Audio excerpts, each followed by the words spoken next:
दोस्तों, कुछ लोग शोर मचाकर वायरल होते हैं, मशहूर होते हैं, और कुछ लोग खामोशी से ऐसा किरदार निभाते हैं कि दुनिया देखने के लिए रुक जाती है, दुनिया रुक कर देखने लग जाती है।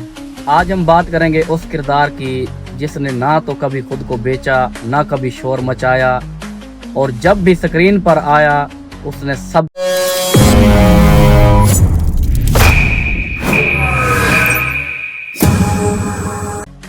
अस्सलाम वालेकुम दोस्तों, आज हम बात करेंगे उस किरदार की जिसने ना तो कभी खुद को बेचा, ना कभी शोर मचाया, और जब भी स्क्रीन पर आया उसने सबकी चुप करवा दी है।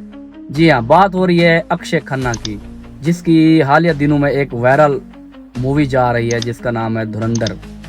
जी दोस्तों, धुरंधर मूवी में अक्षय खन्ना ने एक विलन का किरदार अदा किया है, जो कि विलन पाकिस्तान का नामवर मशहूर शख्सियत जिसका नाम अब्दुल रहमान उर्फ रहमान डकैत था। तो उसके किरदार अदा करने से उसकी पूरी पिछली ज़िंदगी जो है ना, पूरी एकदम से बदल गई है। जिसने आज तक पूरी बॉलीवुड इंडस्ट्री में जो है ना फ्लॉप फिल्में दी हैं, या इतना वायरल नहीं हुआ जितना उसने पाकिस्तानी एक शख्सियत के किरदार अदा करने से जितना उसने नाम कमा लिया है, या जितना वायरल हो गया है पूरे बॉलीवुड का, पूरी दुनिया में उसने रिकॉर्ड तोड़ दिया सबके।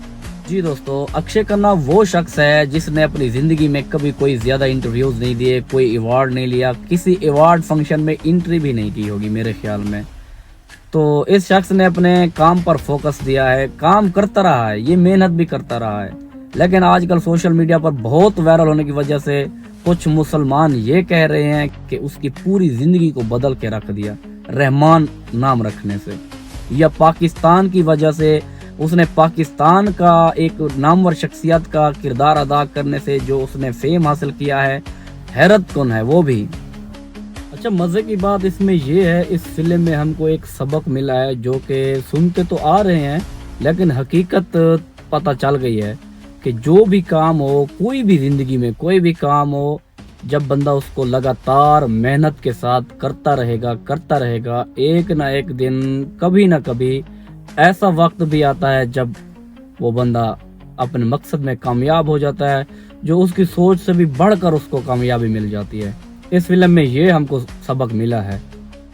और आखिर में एक बात और कहना चाहता हूँ मैं, अक्षय खन्ना के इस किरदार से या अक्षय खन्ना की इस लाइफ से हमें एक और भी सबक मिला है।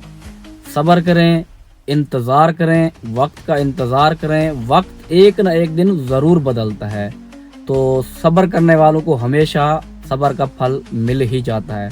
देर होती है, अंधेर नहीं होती। अगर आपको ये रिव्यू अच्छा लगा हो, वीडियो अच्छी लगी हो, तो वीडियो को लाइक कर देना, चैनल को सब्सक्राइब कर दें, बेल आइकन को दबा दें ताकि दूसरी वीडियो आप तक जल्द पहुंचे। मिलते हैं दूसरी वीडियो में, तब तक के लिए दोस्तों अल्लाह हाफिज़।